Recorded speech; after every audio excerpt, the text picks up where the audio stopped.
Everybody, lovely to see you all today, and thank you for joining our event around long COVID and supporting your fatigue management. I'm Linda. I'm the founder and CEO of our charity, Salus Fatigue Foundation, and today joining us we have Emily, who's on tech behind all the themes. We've got Jane, who will be supporting you around fatigue, and we have Annette and Graham from Germany. Graham is here somewhere. Here, there he is. And they're going to be talking to you around breathwork and the importance of that, and strategies and techniques, which is all part of long COVID. So welcome to you all. Again, you don't have to have your cameras on, you know, make this space comfortable for you. And as Emily said, we are recording it for people who couldn't join us, but your faces won't be on there. There will be a point at the end for questions and answers. You can also use the chat function for that, and we'll answer where we can. We've also got some future events. We've got one in February, so anyone who lives in the Birmingham area, we're doing a face-to-face event, and that will be with myself and Jane on February the 22nd at 12 p.m. and we're doing another virtual event which will follow on from here, and that is March the 28th at 12 p.m. You're all welcome to join our Facebook community. We have a closed page, it's very private, offers you peer support, and also we put our events on there, or you can go to our website. So we're trying to make it accessible for everybody, but it's not going to exhaust you by going through those processes. There is another form that we do need to have completed at the end of this. So please, please, please, will you complete that? That will be in the chat function again. We can help and support you through that. This is all, again, revolved around our funder. They're trying to collect as much information as they can so that they can then offer future services and ourselves to give you the support, advice and education that you need towards long COVID. So I'm going to now hand you over to Jane, who's going to talk about managing your fatigue. Thank you. Hi, thank you, Linda. Yeah, we are aware through various statistics that sort of change and come and go, that there are somewhere in the region of, and there's the slide there, 2.1 million people in the UK, and we know that some people will be accessing this in other countries, but as far as the UK, we believe that around 2.1 million people have long COVID. Now, obviously, that has changed. That cohort isn't necessarily the same group, because some of those people that were on it previously will have improved in that and moved on, and then some will still be the same and some will be newer. I'm hoping that those numbers will eventually decline over time as a greater awareness and improved health across the nation. So next slide is about the symptoms, which again is a bit like teaching your grandmother to suck eggs. You will know in the main some of the symptoms. We know that they're not all there, but they're some of the core symptoms. If you are a carer looking after somebody who has fatigue, who has long COVID, if that's why you've accessed this webinar, then you'll be aware of some of those. We know that things like cough was originally one of those things that had previously sort of come and go, but we as people who've worked with people with fatigue since 2009, we're very aware of those key things being very prevalent in people with long COVID. And as I said, some of you will have had a greater extent or a lesser extent, or some additional symptoms that aren't on that. So bearing in mind some of those, we know that we can make a difference. It takes gentleness, it takes time, and I'm going to hand over to Annette and Graham, and Annette will explain, I would imagine, possibly one of the reasons why she's well placed in what she's going to be delivering and why and how. So handing over to Annette over in Berlin. Okay, thank you. Yes, this is breathwork for long COVID and fatigue, and my background is that I was triggered into doing this by having dysfunctional breathing at the same time as having the post-COVID breathlessness, which actually also isn't on the list, but it is very, very common. And it really persuaded me to do something about it and learn how to breathe properly and how to convey it to other people. I didn't realize I was breathing dysfunctionally. It's not something that's easy to know because it's normal to you. You're with it all the time, or it's with you all the time, and it feels normal unless there's something really out of the ordinary that points towards you doing something incorrectly. Now, also, I have to confess that if somebody had said to me, we're going to do something on breathing because that will help with your illness, I've dismissed it in a heartbeat, thinking I've been breathing all my life, I think I do it okay. It's not the case at all, especially if you're getting it wrong. And whilst I'm definitely not going to tell anybody here that you're breathing incorrectly because I simply don't know, there's a really high chance that your breathing could do with some improvements, simply because you're experiencing some kind of illness, and illness and particularly fast breathing often go together. Now, when I say fast breathing, I'm not talking here about the sort of hyperventilation that is familiar with panic attacks. We know that one, that's over here, it's recognized. We also know regular breathing. We're fine with that. We know what that's like when it's normal. But there's our own normal, sometimes in the middle here, where it's actually just fast. This is a form of hyperventilating, and it's too fast for our needs. And the reason that's important is because it can feed into a few different areas that have all sorts of implications. The first of those is stress. If you're breathing too quickly, even if it's just a little bit too quickly, regularly, if this is something you're doing again and again, it's chronic, which it is very likely when you're ill. It does happen to a lot of people, and other things may have contributed as well. Then this hyperventilating, this fast breathing, will lead to stress because your brain is getting the message that there is something to be alert for, because fast breathing is associated with getting ready for something that you need to flee from, fight, or that makes you freeze or whatever, although that probably wouldn't make you breathe so fast, but certainly the fight and flight ones will make you breathe quickly. And that's the message that's going to your brain. Your brain is then sending messages to your body to be on alert, ready for the stress. This is really not ideal at all, because then the chronic stress that tends to use, well, I think we know about it. I don't want to reel off a whole long list of conditions, but it's absolutely there, including some of the really big illnesses that people are concerned about in our current life. So heart disease, diabetes, cancers, they all have the tendency to be worsened by stress. So you absolutely want to do anything you can to keep the stress as low as possible. Then there's another factor. So stress being the first one, influenced by breathing. But sleep is also hugely influenced by breathing. And it can be the same thing again. It can be that fast breathing, or it might be that you're breathing too hard. I found I was doing that as well. And the thing is, if you're doing these during the day and it's something that you effectively practice, albeit unwittingly, you'll take it to bed with you and do it in your sleep. And that is likely to wake you up or stop you getting to sleep. It may cause other conditions such as sleep apnea. And that way you're then going to have disturbed sleep. And this is particularly common in people with fatigue-related conditions. And seems to definitely be something that's associated with long COVID, from what I can tell. And it affected me too, which was hard for me to tell because I already had chronic insomnia, but it got worse. So sleep is another huge one. So we've got stress and we've got sleep that can be affected by breathing incorrectly.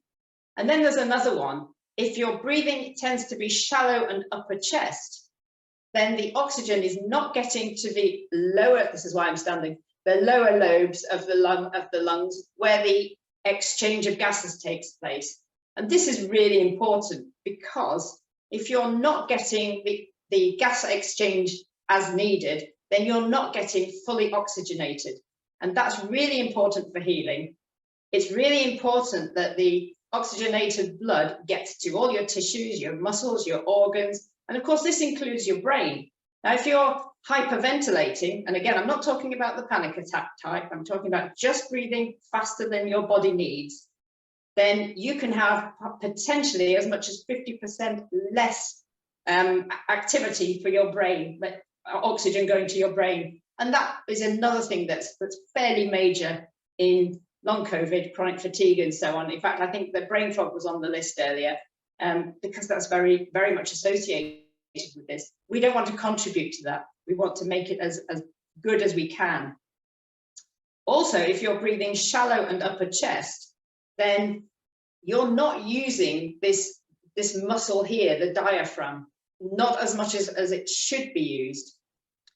And that's quite important too, because it has all sorts of effects, positive effects if you use it properly. It helps to draw your breath down. So you don't need to be breathing big. This is definitely not about breathing big.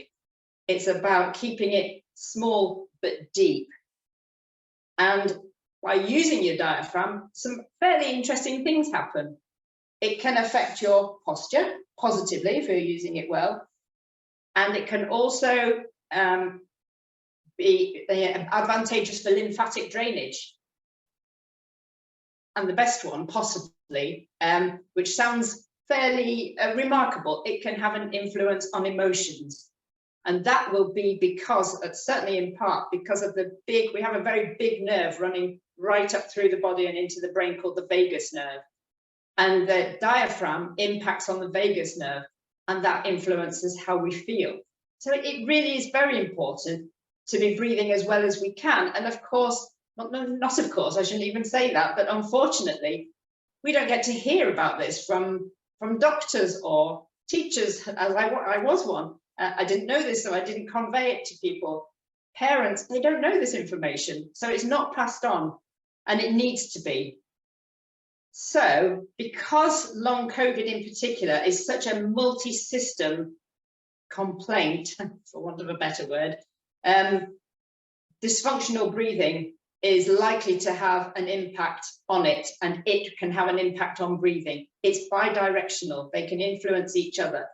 So the one thing we can have some control over is our breathing, but it takes a little bit of learning.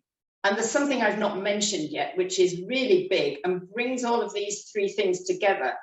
And that is that if you breathe through an open mouth, your breathing is likely to be problematic in terms of hyperventilating, in terms of breathing too fast and too hard as well, and in terms of not using the diaphragm and breathing shallowly. As well as that, you're going to have dry airways. The mouth has nothing whatsoever to offer in terms of breathing in the context of what it does, whereas breathing through the nose has several advantages. It slows the air in, and believe it or not, that's a good thing. And I'm talking about a nose that's clear enough to get the air in. I'm well aware that people have blocked noses. I've been one of those. It may be that your blocked nose can be cleared by frequent use of the nose, and that takes a little bit of getting used to. So I'm definitely aware of that. And there are some physical considerations as well, nasal polyps and so on. A severely deviated septum might make a difference, but these tend to be exceptions. A lot of people think they can't breathe through their nose just because it feels difficult at first, but actually it can get better.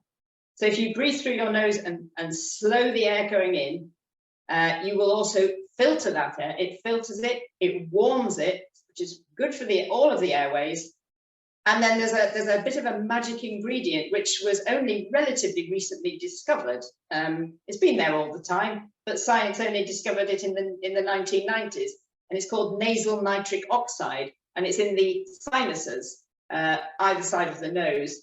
And when you inhale through your nose, you breathe in this nasal nitric oxide, which does a number of things. It helps to dilate airways, which of course is really useful, keep the airways open as possible.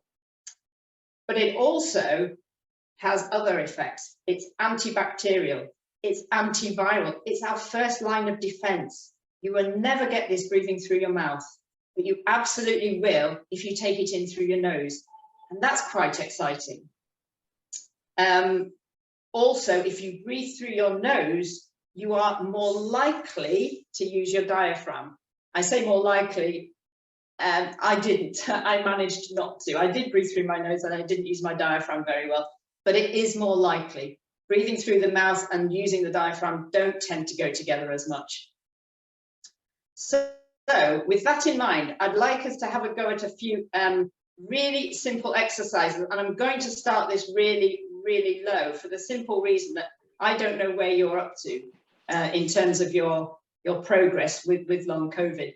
And it could be that you have a degree of breathlessness that you're already aware of, in which case I want to at least start more or less where you are. So kind of start at the far end and move up a little bit, just so that you've got something to take away with you that you can practice. And the first one, I'm going to, in a moment, you'll get a demonstration of this. I'll invite Graham to demonstrate it so you can see it and I can keep talking to you. The first one is a kind of recovery exercise, which can be useful, but also it can be practiced for actually restoring your breathing. And it's quite simple. It involves very, very short breath holds.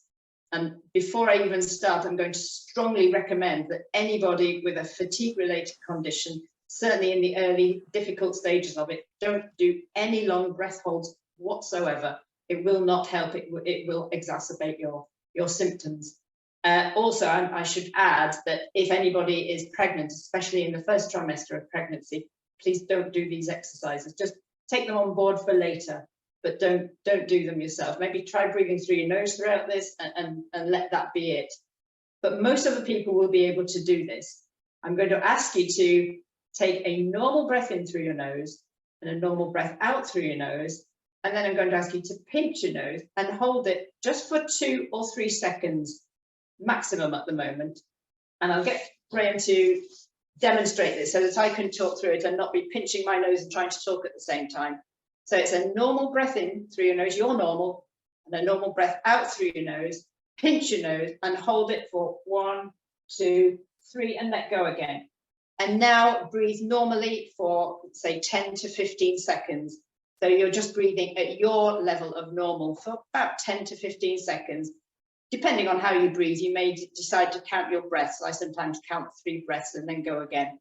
So, and again, let's do it again. So a normal breath in through your nose, a normal breath out through your nose, pinch your nose and hold for 1, 2, 3, and let go. And then breathe normally for about 10 to 15 seconds.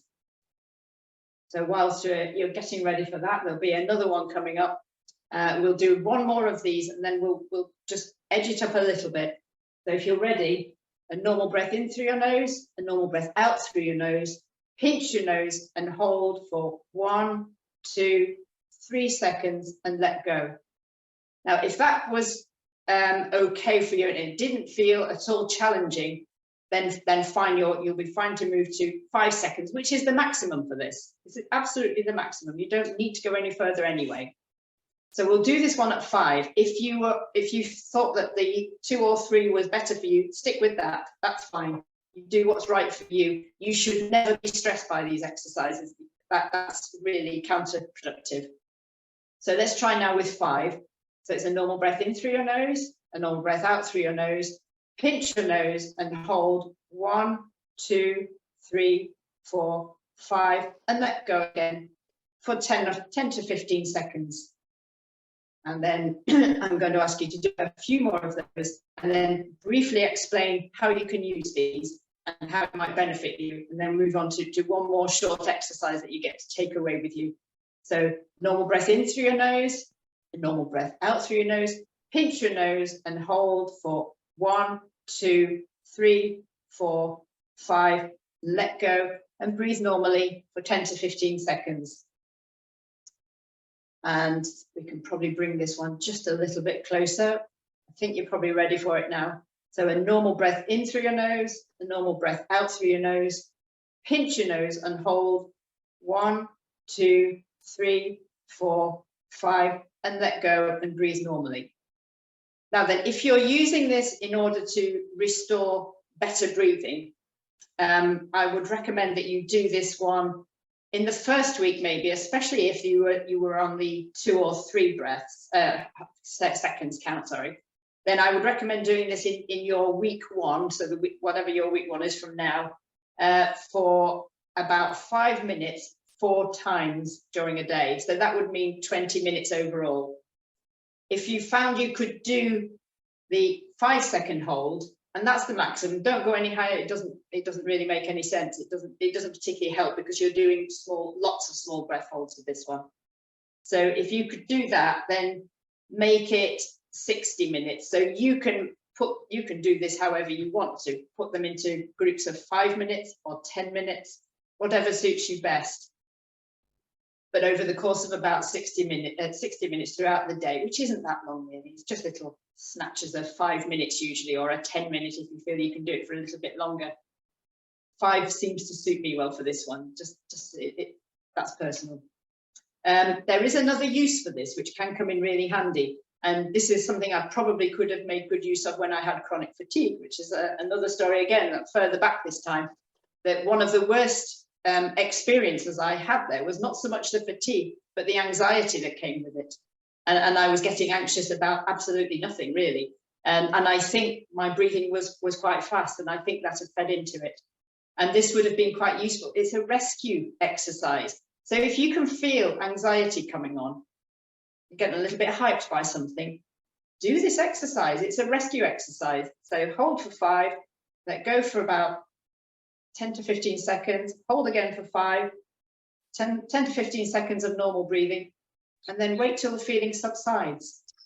People who have asthma also use this. If they feel an attack coming on, it can be useful if you try to get it early. So it has all sorts of uses. Sometimes even if you feel a cough coming on, it can be useful for that. So it's a little rescue exercise as well as practice in restoring good breathing. Now the second one, this one is really getting you to slow your breathing down. If you remember, I talked at the beginning about hyperventilating, fast breathing. It's also those big breaths in the upper chest. They're all counterproductive. So this one is aiming to get you to breathe more slowly and gently. It's very difficult for us in our culture to conceive of the idea that we should be breathing less.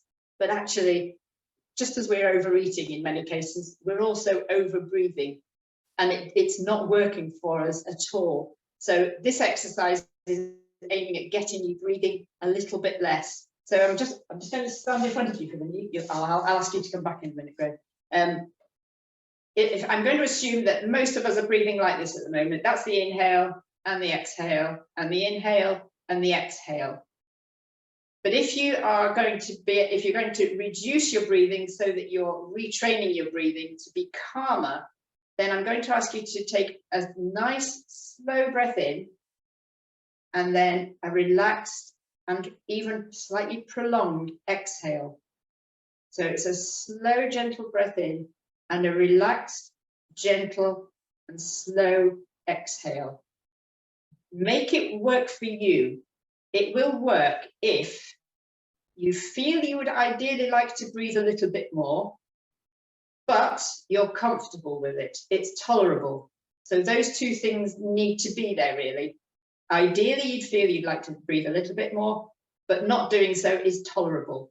So that's how the exercise works. And there's just something additional you can do if you want to. You can feel your breathing by putting one hand on your chest and one hand on your abdomen here. So you get to feel your diaphragm. And that Graham's going to demonstrate that, because otherwise, really gentle breathing, you can't demonstrate that very well. But it can be quite nice to feel your breathing.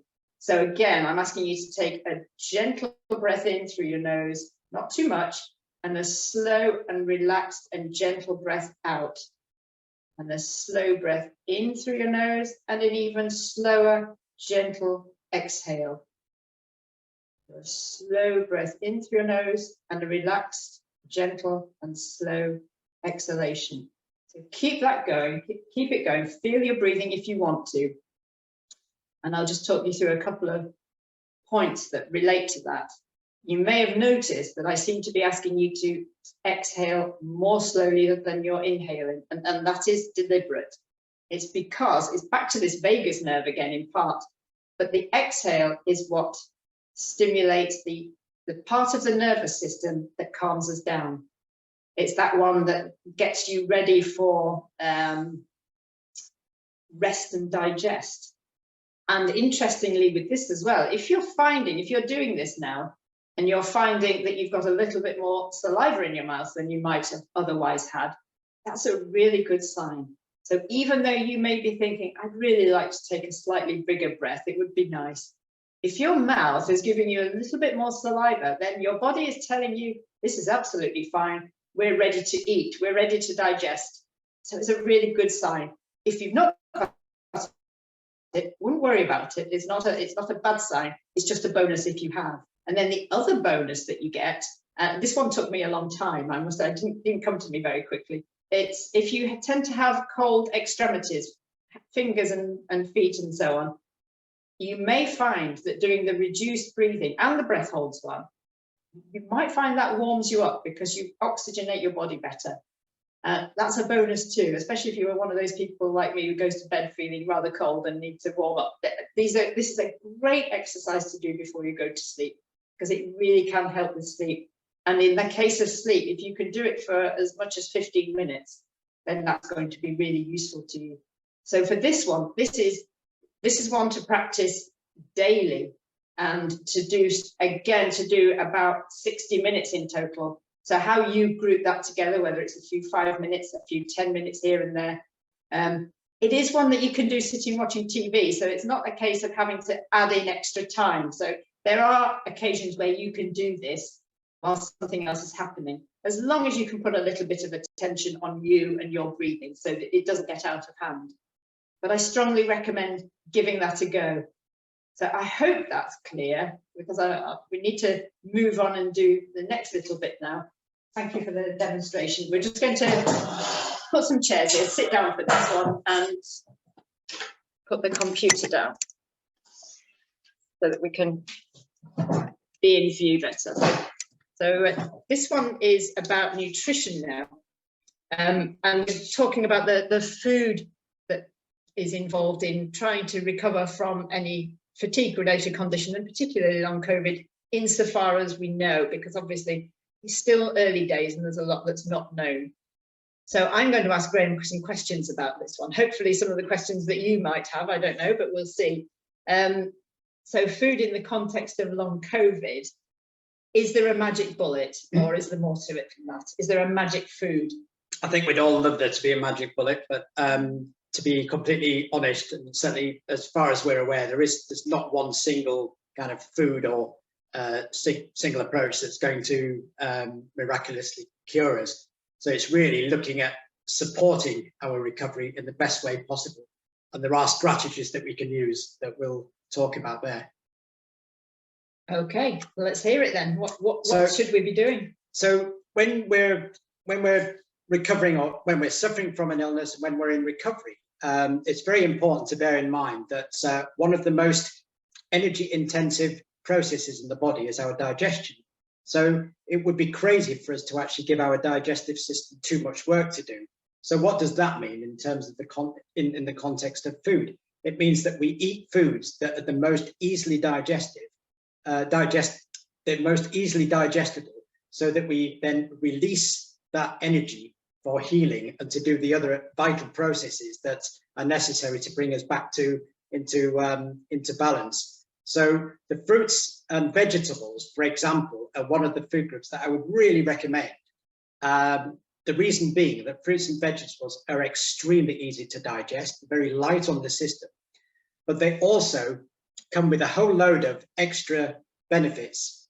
So they have all of the antioxidants, which is really important in terms of rectifying the damage that's done in our body when we're ill, and also the normal processes of living create oxidative stress in our body. So if you're eating lots of foods that are rich in antioxidants, then it's going to help to redress that. Particularly and you've probably heard this before, the colors of the rainbow. So when you're eating fruits and vegetables, look at all the different colors, because the colors represent some form of nutrient that is usually of value to us. So it's the antioxidant rich foods. It's also anti-inflammatory foods. So when we're suffering from fatigue, from chronic fatigue, and generally from most chronic conditions, the main component of that is inflammation. And it's not the kind of inflammation that we think about, for example, when we sprain our ankle or our knee and we have that acute pain, and the body's one of the body's defense mechanisms and repair mechanisms is inflammation, which helps to make it better. What we're talking about here is the chronic low level inflammation that is always there, which becomes pervasive and which ultimately is going to affect our well-being.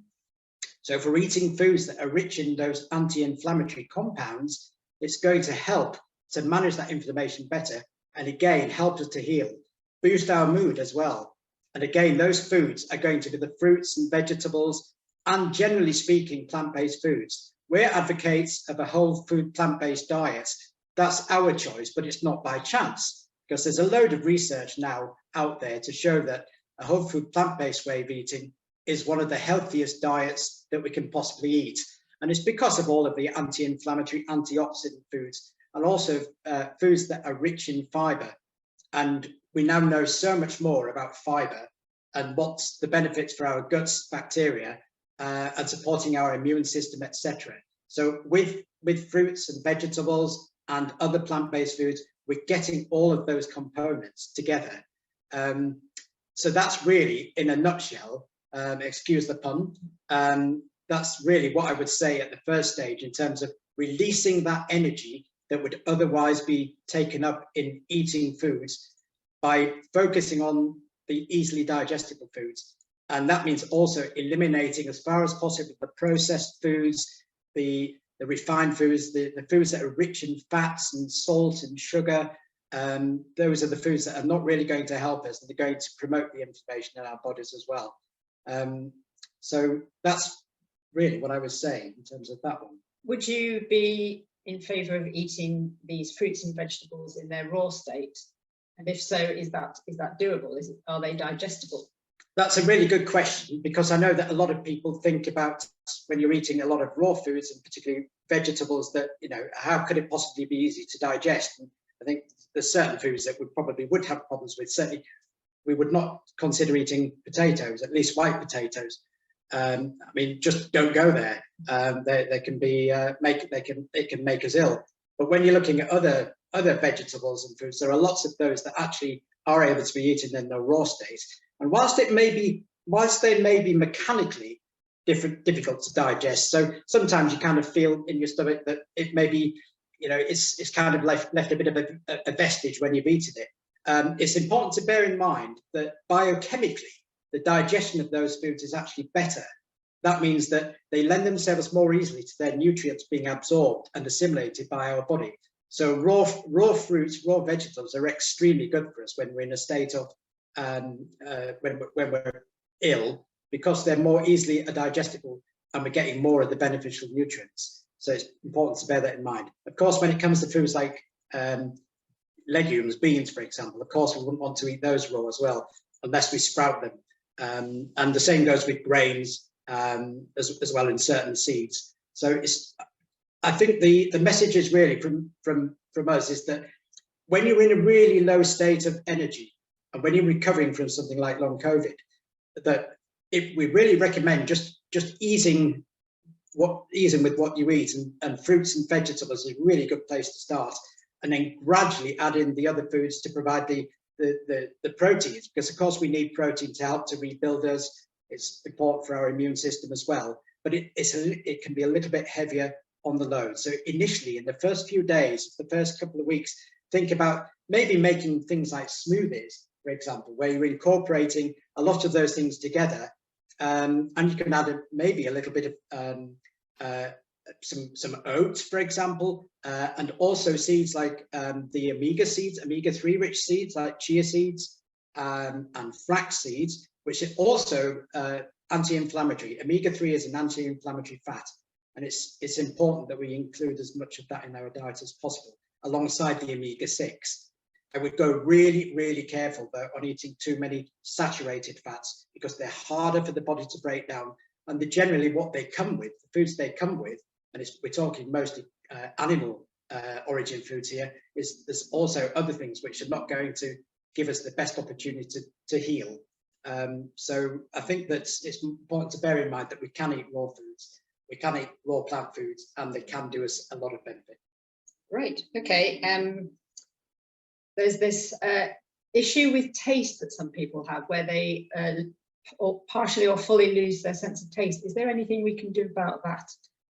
Again, that's a tough one, because again, I don't think there's any magic formula that enables us to suddenly get our taste back. And I know that this was something that's been reported on a lot for people suffering from COVID and long COVID, that the loss of taste and smell. In fact, the taste is usually linked with the loss of smell. I think what we've got to beware of when that happens is that if you're not tasting your food very well, there could be a tendency to go to foods for comfort. And often the foods we go to for comfort are the ones that have the most calories in, but the least nutrients. So the relatively bland foods. If we can't taste what we're eating, then why go for that really tasty food if we can have that bland food there that we know we're used to eating for comfort? That's something to bear in mind, because we don't want to always do that. We want to go for the nutrient-rich foods, which we've just described earlier.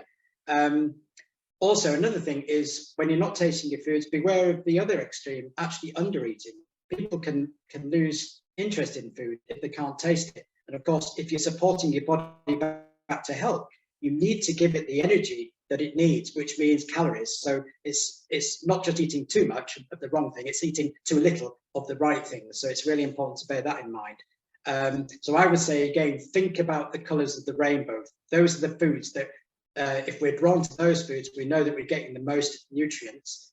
And then as we begin to go on, and if our taste is beginning to come back, one of the things that we can use are the herbs and spices, which not only tantalise our taste buds and encourage us to eat more, make dishes more interesting, but they're also full of really, really important compounds. Anti-inflammatory compounds, antiviral, antibacterial, the foods that have been used for centuries in places like Asia and ancient Egypt, etc., full of value. So it doesn't do any harm to include those foods as well.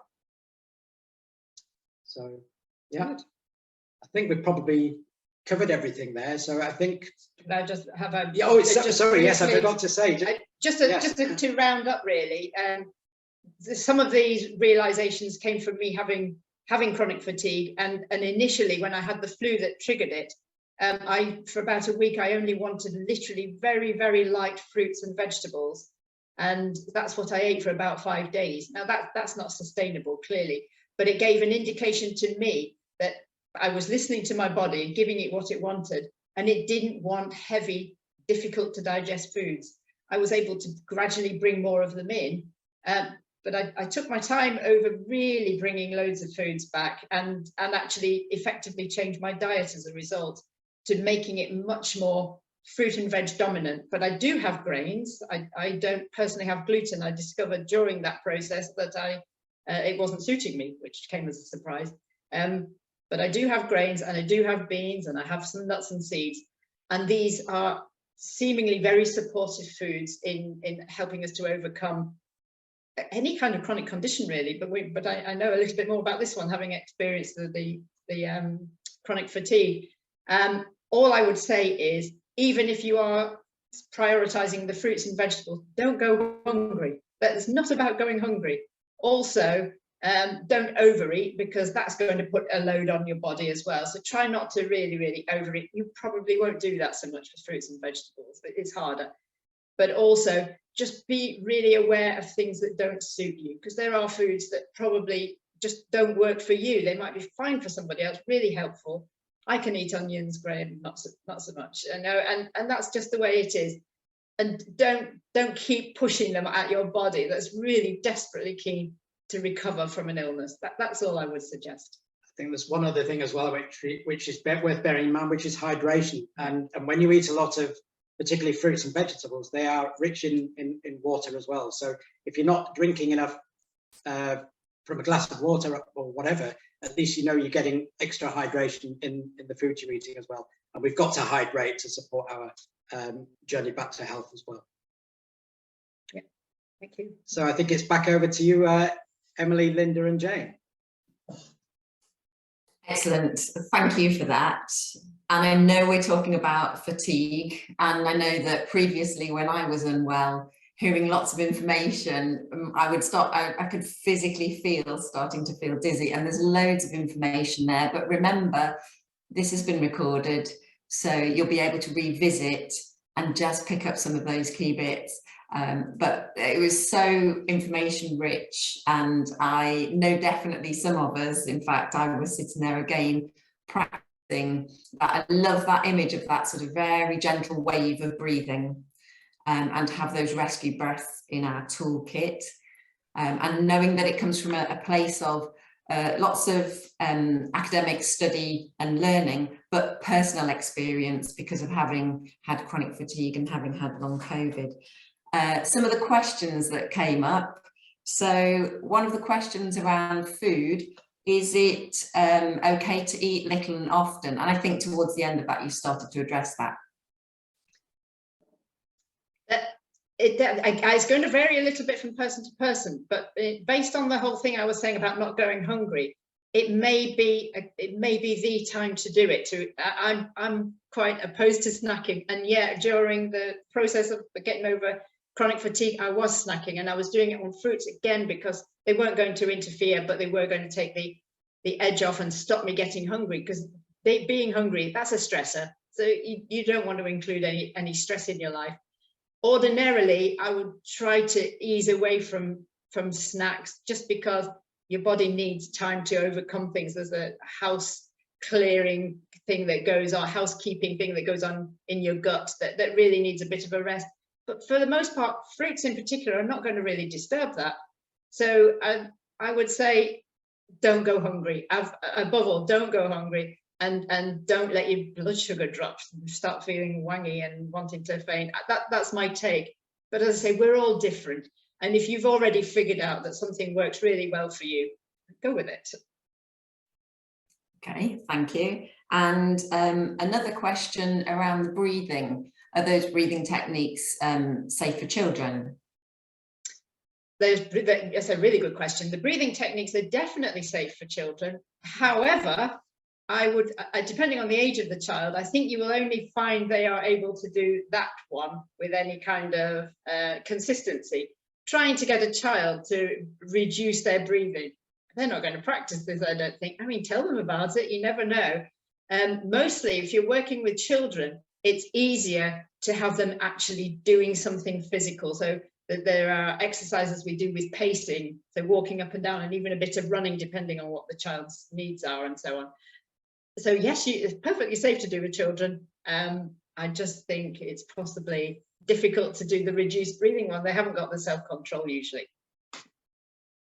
And it depends on the child and the age, I suppose, there, yes, whether they can or not. And so never say never.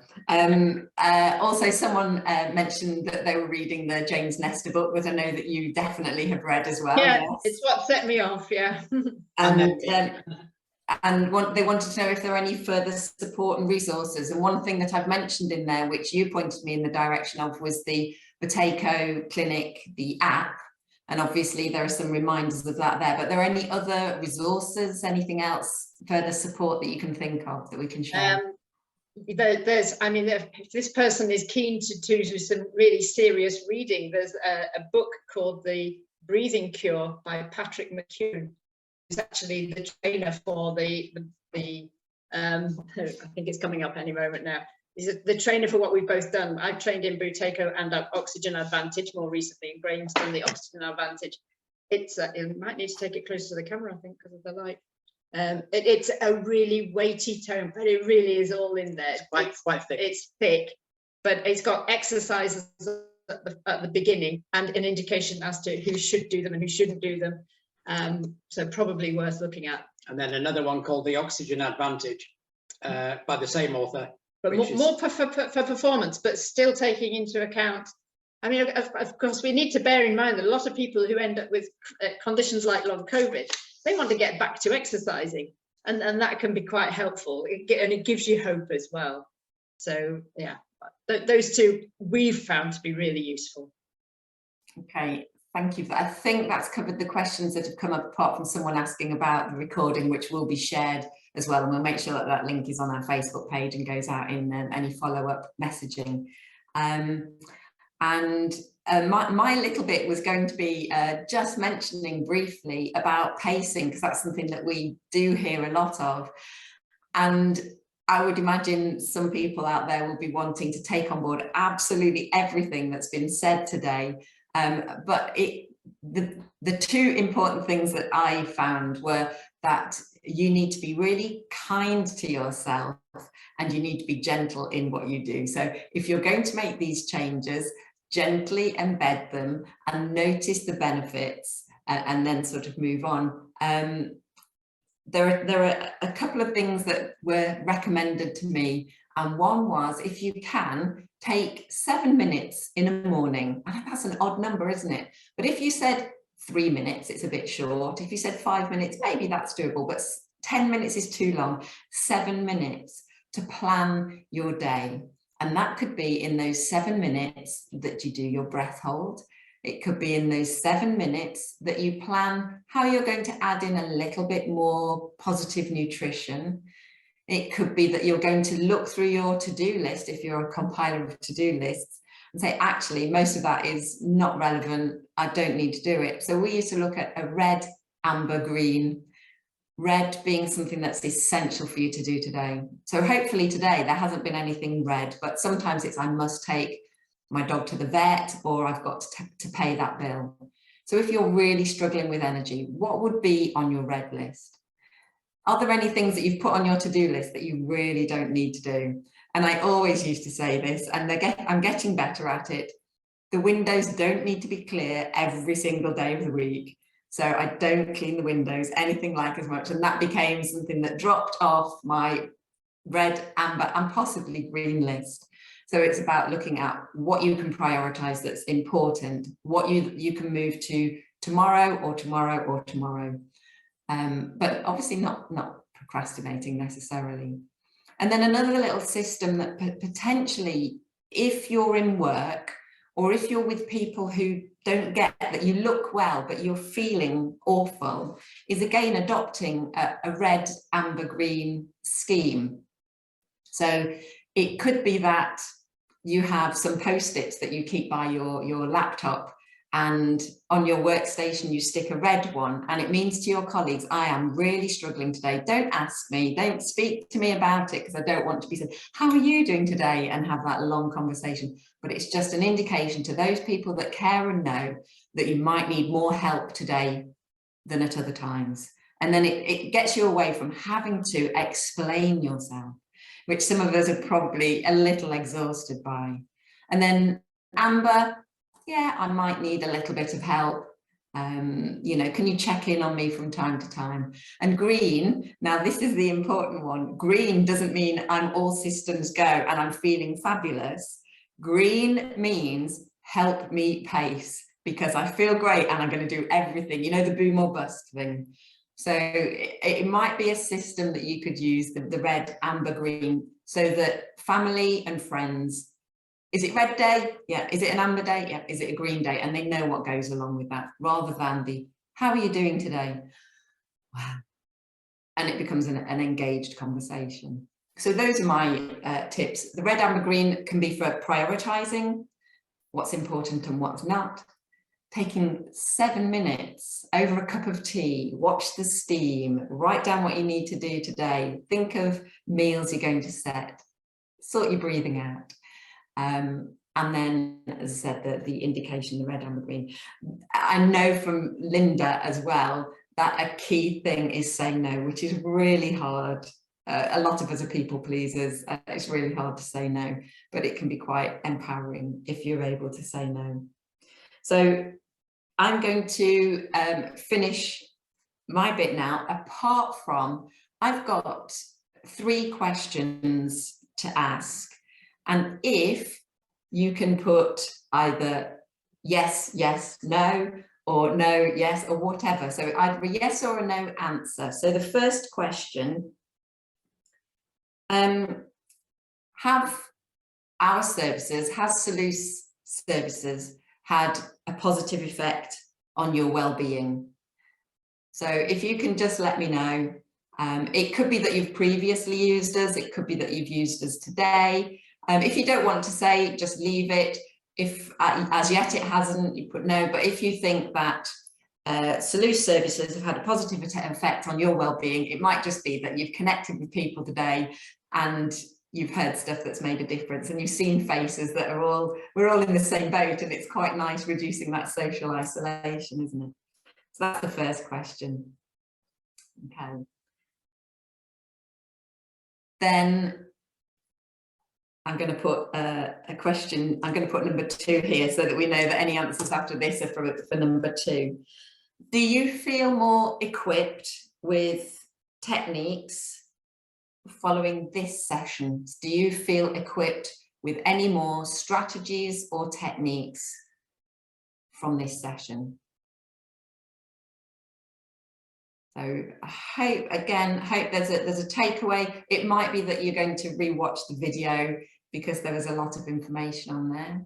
I could just add in here, Jane, again, I said at the beginning, but all of this information just recapture will help shape future services and funding to support you and give you the advice and the education that you need. So the more information we can collect here, if there's any ideas that you want for the March virtual event, just put it in the chat function, and we'll take that away, and we'll offer something that supports all of you here. And the 20 of you that are on here, you're going to help shape that. So just put it down there.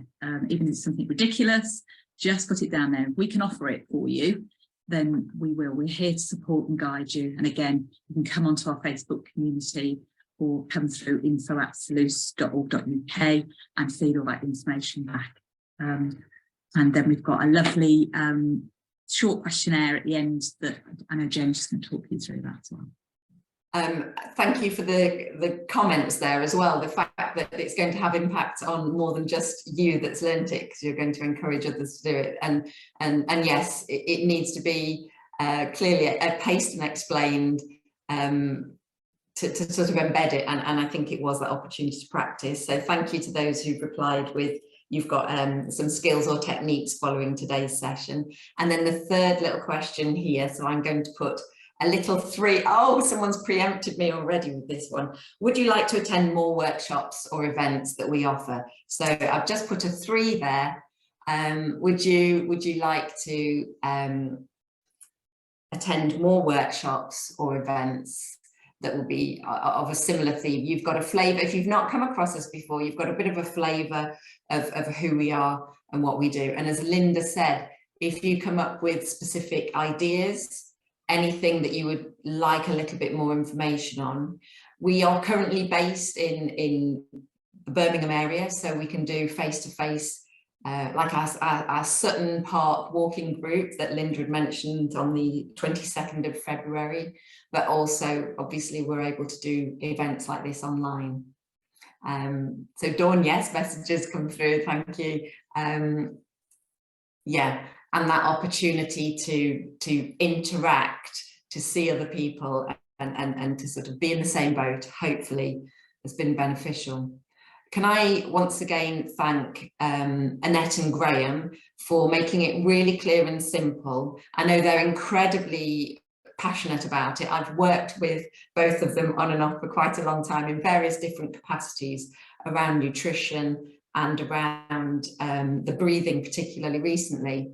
And I know through Salus coming along as a beneficiary, and I know with Annette's passion, and then when she met up with Graham and what the 2 of them have brought, I wouldn't be the person that I am health-wise if it wasn't for Linda and Salus, and it wasn't for Annette and Graham. So a very, very grateful thanks for everything that I've learned there. Back over to Linda. Thank you, and thank you, Jane and Annette and Graham again, and for everyone coming today to make this event happen. We're all here to support each other in our journeys to recovering, and obviously long COVID is a big part of this and the unknown, but we're all in this together. So I believe in the chat function is the form that needs completing. please, please, please, can you just complete that? It's very short. Again, it will help for future services. Without that, that doesn't give us the information. We know we need it, but we need your say in that, your voice. So please, if you can fill that in, that would be wonderful. And we look forward to seeing everyone again. For those who can meet face to face, you're local to Birmingham, great. If not, we'll see you back here in March, and we'll try and offer as much of the support we can for you all. Thank you, everybody. We won't close this yet because obviously we want to get the information from you, but have a wonderful day and a wonderful week and a wonderful start of February tomorrow, 1st of Feb already, which means for us in the UK and Europe, it's going to be a lot lighter in the mornings and in the evening, and we all feel a lot better, don't we, with having that brightness that we all need. Thank you.